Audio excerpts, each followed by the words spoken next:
देखो यहाँ पर भारत का इतिहास, इसको इंग्लिश में बोलते हैं इंडियन हिस्ट्री। तो इसमें जो मुख्य रूप से है प्राचीन भारत, मध्यकालीन भारत और आधुनिक भारत। अगर इस तीनों को ध्यान से पढ़ लेगा तो पूरा आपको सॉल्यूशन इसमें हो सकता है सभी एग्जाम के। तो कहा जाता है कि भारत जो है उत्तर में कहाँ से, हिमालय से, और दक्षिण में समुद्र तक फैला। भारत के बारे में कहा जाता है यह क्या है, उप महाद्वीप है। भारत क्या है, एक उप महाद्वीप है। सब कॉन्टिनेंट होता है, एक होता है द्वीप, महाद्वीप, और ये क्या है, उपद्वीप, उप महाद्वीप। तो कहा जाता है कि भारत के बारे में कि भारत एक उप महाद्वीप है। तो इसके अंतर्गत कौन कौन से देश हैं, तो भारत के साथ साथ पाकिस्तान है, बांग्लादेश है, नेपाल है, भूटान है, मालदीव है और श्रीलंका है। भारत को साथ करके कुल मिला के 7 देश इसमें सम्मिलित है भारतीय उप महाद्वीप में। ठीक है, देखो भारत को कहा गया भारतवर्ष। इसका मतलब क्या होता है, भरत का देश। क्या होता है, रामायण में आप लोग पढ़े होंगे भरत के बारे में, उसी से संबंधित नाम है। और यहाँ के निवासियों को कहा गया भारती। भारती का अर्थ क्या है, भरत की संतान। उसके बाद है कि भारत के लिए जो एक और नाम दिया गया वो इंडिया है। तो किसके द्वारा दिया गया, यूनानियों के द्वारा।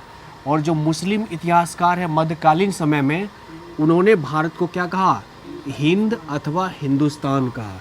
इस तरह से भारत के कई नाम हैं, भारत, भारतवर्ष, इंडिया, हिंद या हिंदुस्तान। उसके भारतीय इतिहास के अध्ययन के लिए इसको कितने भागों में बांटा गया है, 3 भागों में, प्राचीन भारत, मध्यकालीन भारत और आधुनिक भारत। जो प्राचीन भारत है इसके बारे में कहा जाता है कि मानव के उदय से लेकर के, यानी किस तरह से यहाँ पर जो है पृथ्वी पर मानव आया, और उसके बाद का जो समय है 10वीं सदी तक का जो समय है, वहाँ तक के समय को इतिहास में कहा गया है प्राचीन भारत कहा गया है। और प्राचीन भारत को पढ़ने के लिए जो यहाँ पर स्रोत है वो मुख्य 4 स्रोत है। किन किन चीज़ों से जानकारियाँ मिलती है, धर्म ग्रंथ से, ऐतिहासिक ग्रंथ से, और विदेशियों के विवरण से, और चौथा क्या, पुरातत्व संबंधी से। धर्म ग्रंथ तो समझते हैं, जैसे वेद हो गया, बाइबिल हो गया, है ना, भिन्न प्रकार के धर्म से संबंधित। ऐतिहासिक ग्रंथ हो गया कि मान लो अकबरनामा है, बाबरनामा है, और उसी तरह से विभिन्न तरह के ग्रंथ हैं जिसमें इतिहास का उल्लेख किया गया है। विदेशियों का विवरण, जैसे वेनसांग आया, मेगास्थनीज आया, उन्होंने कुछ लिखा है तो उसका। और पुरातत्व संबंधी क्या हुआ कि बार बार कहीं पे ज़मीन के नीचे खुदाई होती है, वहाँ से कुछ ऐसी चीज़ें मिलती है जिससे उस समय के इतिहास के बारे में विभिन्न जानकारियाँ मिलती है। तो ये 4 मुख्य स्रोत हैं, धर्म ग्रंथ, ऐतिहासिक ग्रंथ, विदेशियों का विवरण और पुरातत्व संबंधी प्राचीन भारत को जानने के लिए। तो उसमें जो सबसे पहला क्या है, धर्म ग्रंथ। और सबसे प्राचीन धर्म ग्रंथ भारत के संदर्भ करें वह कौन सा है, वेद है। वेद को संकलन किसने किया, तो वेद का संकलन किया है, ये पूरा नाम है महर्षि कृष्ण द्वैपायन वेद व्यास, या शॉर्ट में हम लोग वेद व्यास नाम इस तरह से याद रखते हैं। अब वेद कितने हैं, 4। कौन कौन से, ऋग्वेद, यजुर्वेद, सामवेद और अथर्ववेद। विभिन्न जानकारियाँ जो अवेलेबल है भारत में, चाहे वह संगीत से संबंधित हो, विज्ञान से संबंधित हो, धर्म में जो विभिन्न नियम है उससे संबंधित है, इन सभी वेदों में इसका उल्लेख मिलता है।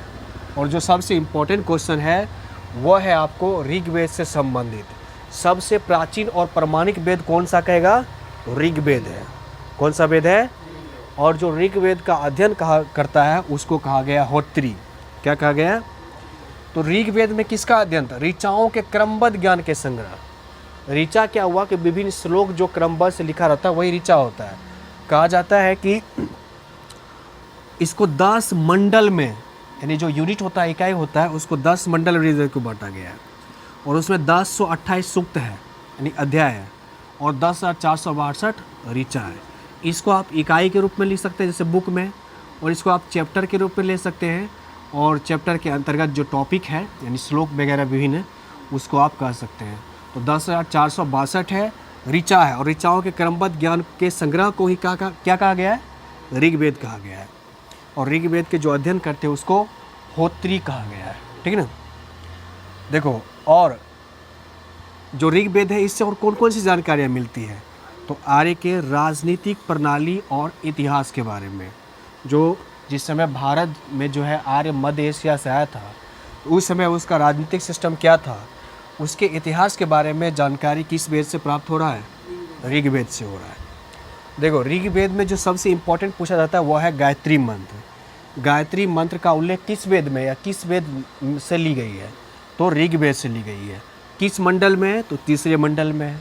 किसके द्वारा लिखा गया है, तो विश्वामित्र द्वारा। और किस देवता को समर्पित है, तो यह है आपको सूर्य देवता को समर्पित है, ठीक है। उसके बाद एक होता है एक सोम देवता। ऋग्वेद के 9वें मंडल में सोम देवता का उल्लेख है, ठीक है। तो ये पार्ट 1 है। इसी तरह से पार्ट 2, पार्ट 3 कर करके संपूर्ण इतिहास के बारे में आपको जानकारी मिल जाएगी, राइट। Any problem? 9वें मंडल में, ऋग्वेद के 9वें मंडल में देवता सोम का उल्लेख है, समझे ना। और तीसरे मंडल में किसका उल्लेख है, गायत्री मंत्र को, जो सूर्य देवता सावित्री को समर्पित है। सूर्य देवता सावित्री को समर्पित है गायत्री मंत्र तीसरे मंडल में। और सोम देवता, वनस्पति के देवता को क्या बोलते हैं, सोम, वो किस में उल्लेखित है, 9वें मंडल में उल्लेखित है, ठीक है। Any problem?